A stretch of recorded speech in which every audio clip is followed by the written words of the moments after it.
Back with another one. We here with that U.S. government murdered.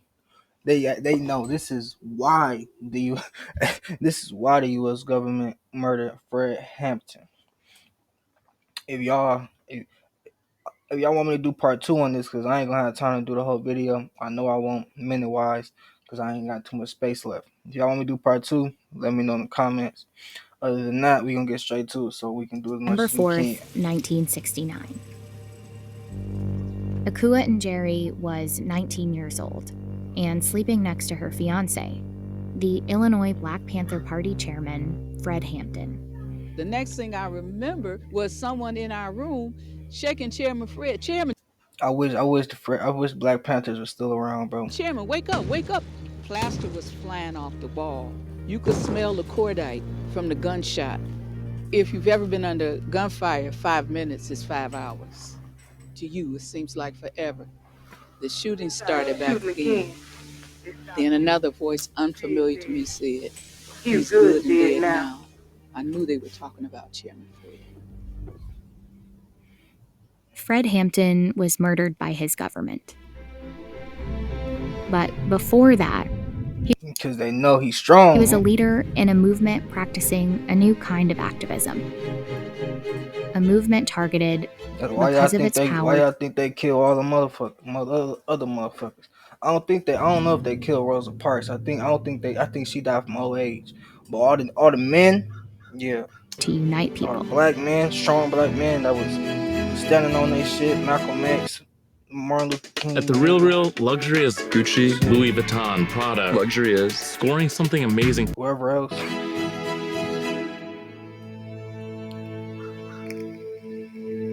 Marking 1960 in the U.S. was at a turning point. On July 2nd, President Johnson signed into law the Civil Rights Act. It was the strongest. In the 1960s, racial progress in the U.S. was at a turning point. Activists won major civil rights victories, and the era of Jim Crow laws came to an end. But at the end of the decade, there were still deep social and economic gaps for Black people across the country. For sure. Black Americans continued to face high poverty, poor housing, and unemployment, and they still had little to no political representation. These disparities and an increase in brutal police violence led to uprisings across the country. Many young Black activists grew frustrated that the changes they'd hoped for hadn't come. It's just the opposite of being a white man. That's about the best I can abbreviate that for you. After the police killing of an unarmed Black teen in San Francisco, two activists in See what y'all be wondering why motherfuckers be scared when they be in the car and the police get behind them or the police flick them. You feel me? You wonder why motherfucker may not. He ain't even got nothing on him. He totally legal. You know what I'm saying? He perfectly straight. You know what I'm saying? It's just the fact that he knows some shit can't happen, bro. Oakland, California, Bobby Seale and Huey P. Newton founded what was initially called the Black Panther Party for Self-Defense. Newton had studied law and knew it was legal to carry arms in California as long as they were not concealed. The Panthers began to patrol their communities. As the movement grew, several highly publicized confrontations with police would bring about mainstream awareness of the Black Panther Party. The allegations in these confrontations were serious, but the public accounts of them were typically one-sided and shaped largely by police. Media coverage depicted party members as a caricature of Black militancy. The Black Panther Party was portrayed as a marauding gang. They say their goal was to kill all the white people. In reality, the Panthers did call for radical change. What they were hoping for was a revolution to overthrow the capitalist enterprise. But what they called revolution might not actually sound so radical today. Focused on socialism as a way of solving economic needs. They looked to places like Canada, which always had a democratic political system, but the economic system has always been socialism. So they want a democratic socialist country here in the United States, which they saw as a more equitable, more humane system. They released a 10-point plan for broad social reform that called for an end to police brutality and for Black employment, housing, education, and freedom from prison and jails. Chapters began forming across the country. They started to implement social programs, which they called survival programs. The Panthers would say, put that theory into practice. If you really want to change minds, if you really want to meet the people where they are, you have to give them the services which they need. The programs included food and clothing drives, free health clinics, and sickle cell disease testing, and were funded largely by volunteers and donations from businesses. One of their biggest programs was a free breakfast for children initiative. Here we are living in 1966, 67, Yeah. is the most wealthy nation in the world.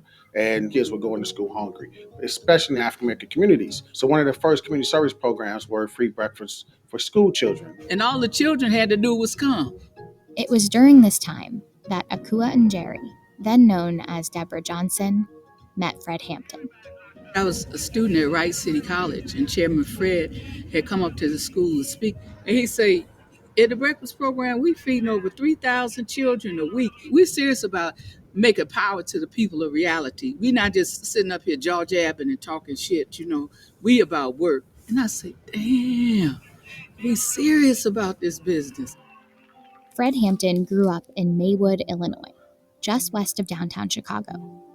He became president of his local NAACP Youth Council in 1967 at 19 years old. Shortly after, he was recruited by a founder of the Illinois chapter of the Black Panther Party. That you can jail revolutionaries, but you can't jail a revolution. Right. Because of his charismatic skills, he quickly rise to the top of the crop. Here he is at age 21, building and leading the Illinois chapter. Man, we need the Black Panthers today, bro. In today's society. Wait, bestie, don't press that skip button. Are you ready to earn your psychology degree? No. Soon after they met, and Jerry and Hampton became a couple. Anybody that has met him or heard him speak, they say he wasn't bullshit. He was for real. You got to understand, the people have to pay the price for peace. If you dare to struggle, you dare to win. If you dare not to struggle, then goddamn it, you don't deserve to win. Let me say peace to you if you're willing to fight for it. Chicago in particular was a place where the party's ideals especially resonated.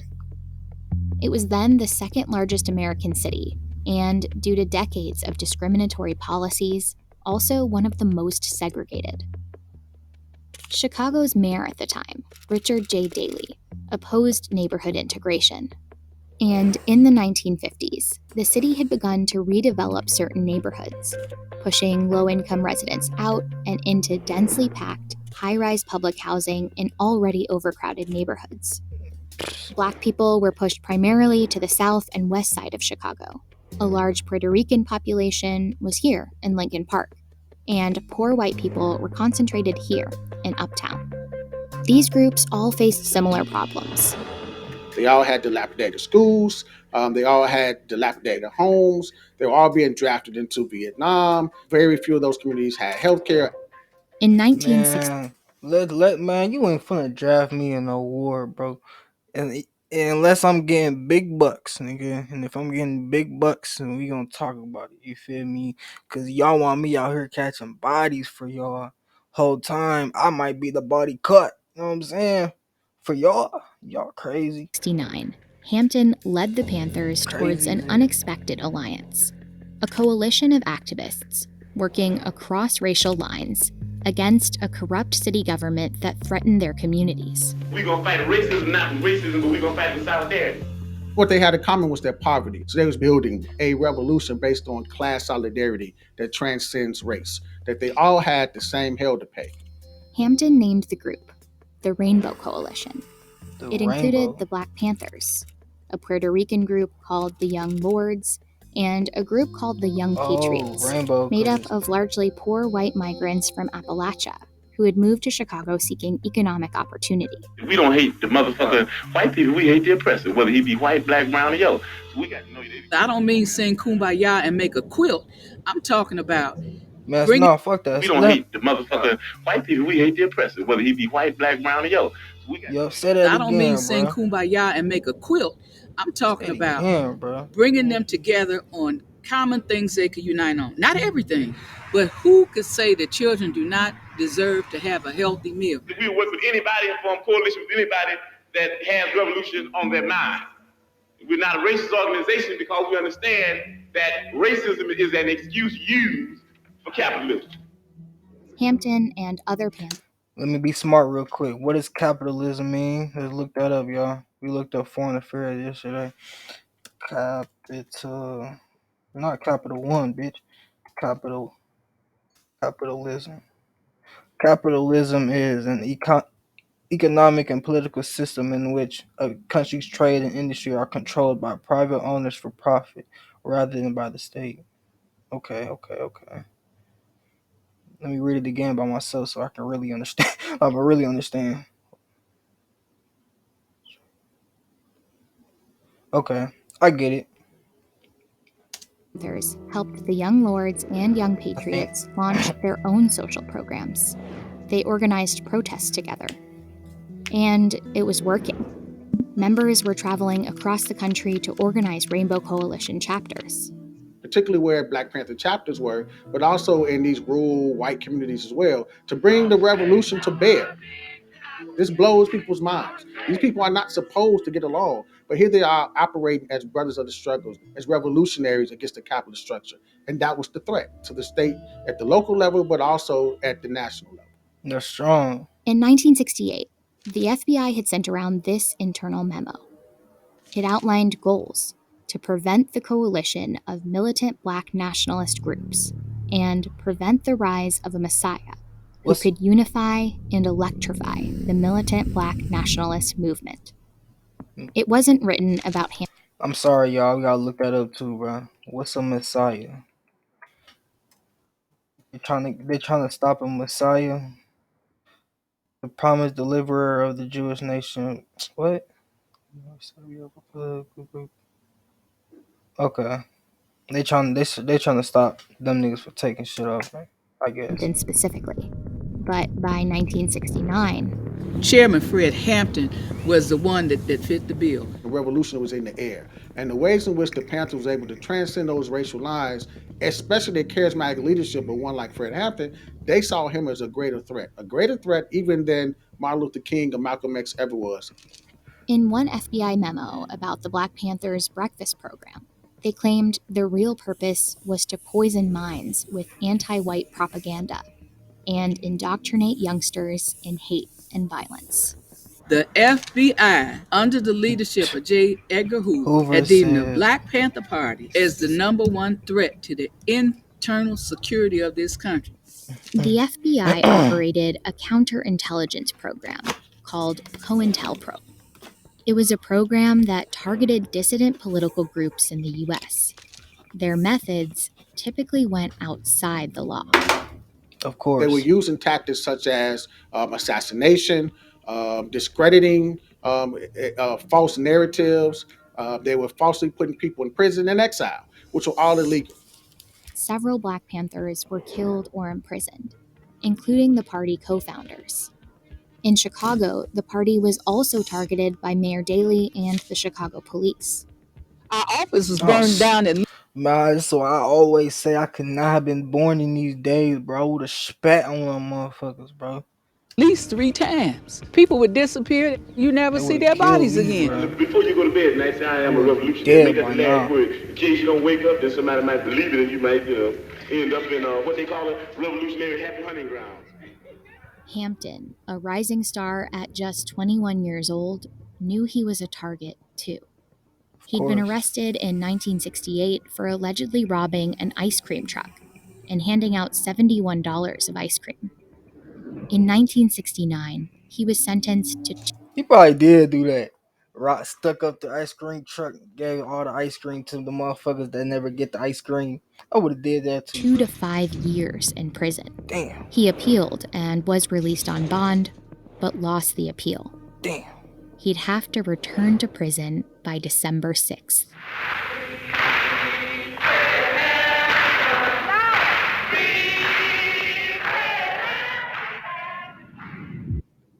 What's going on? My question be like, where is God at when shit like this happen? You know what I'm saying? Where is God at?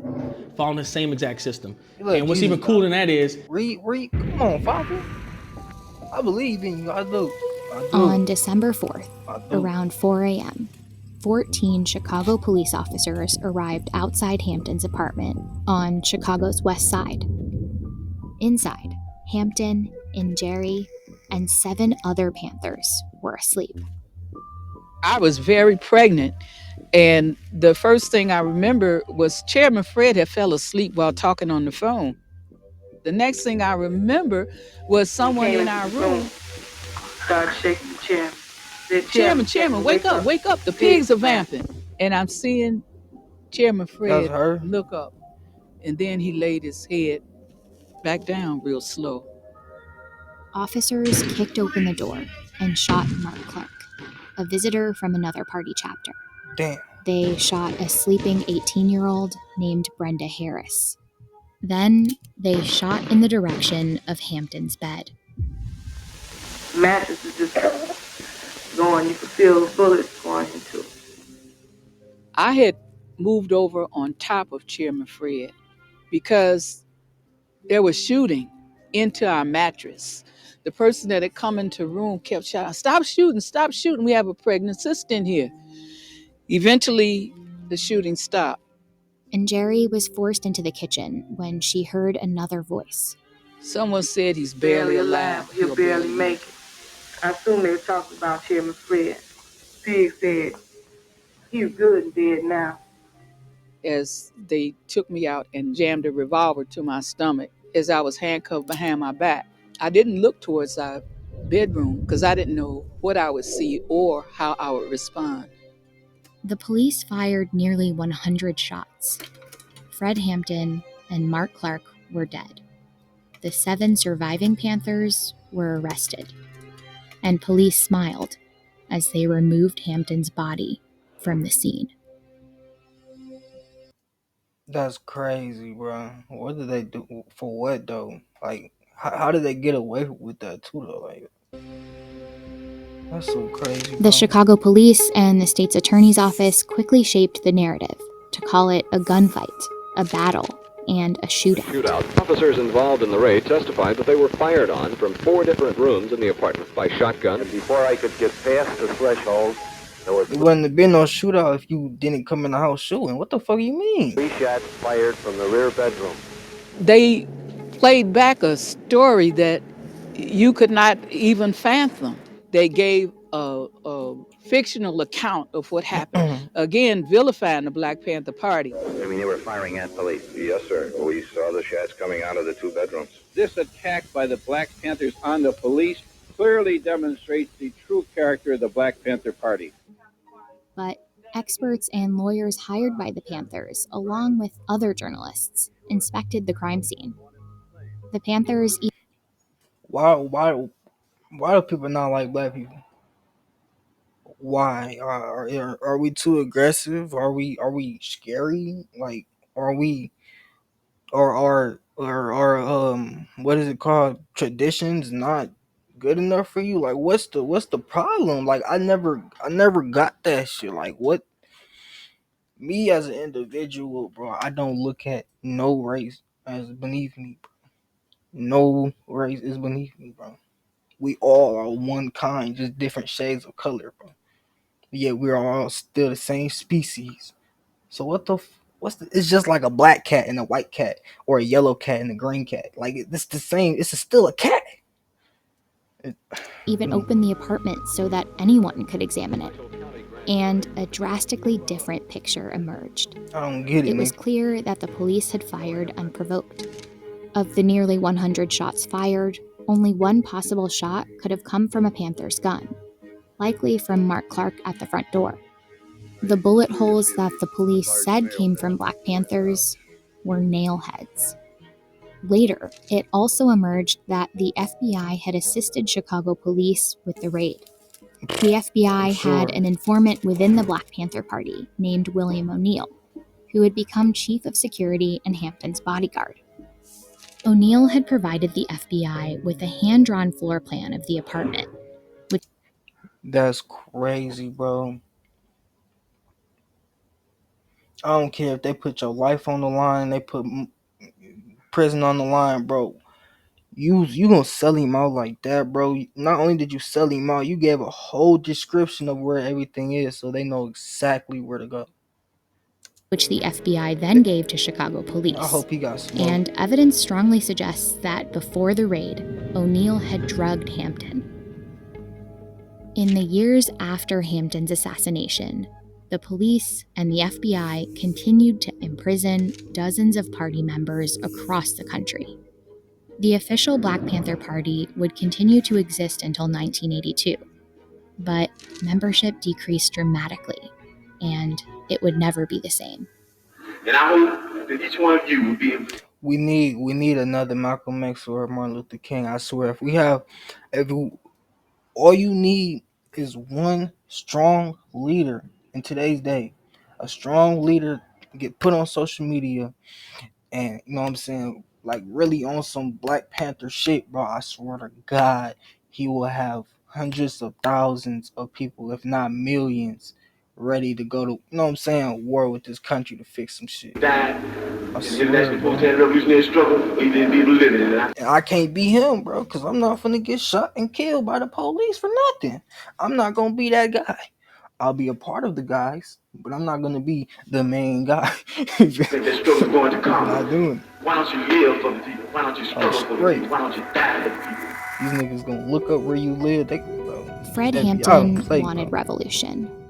Those in power wanted to destroy him and what he stood for.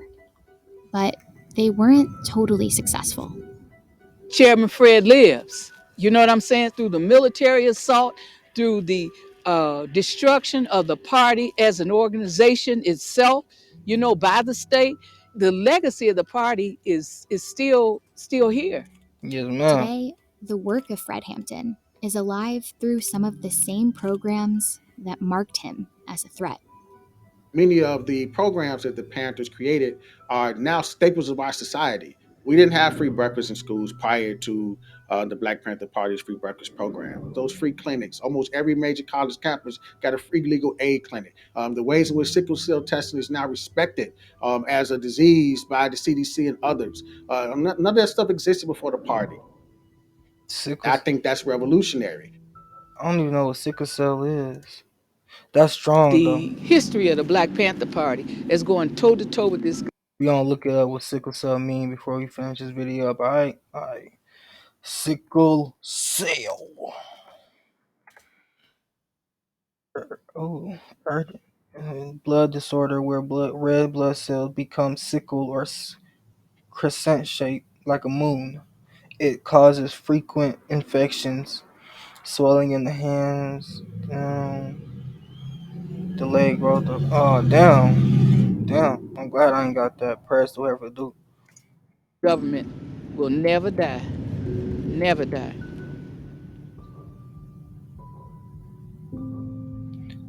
That's real, bro. I appreciate you recommending this video. You know what I'm saying? I really want some Black Panther shit to go down in this society today, bro. And with so much social media how it is, bro, it will be so easy for it to happen. You just need that one person to make it happen. And I don't know where that person is. Nobody. I don't know, bro. We need to get this Black Panther movement back going. You feel me? I swear, bro.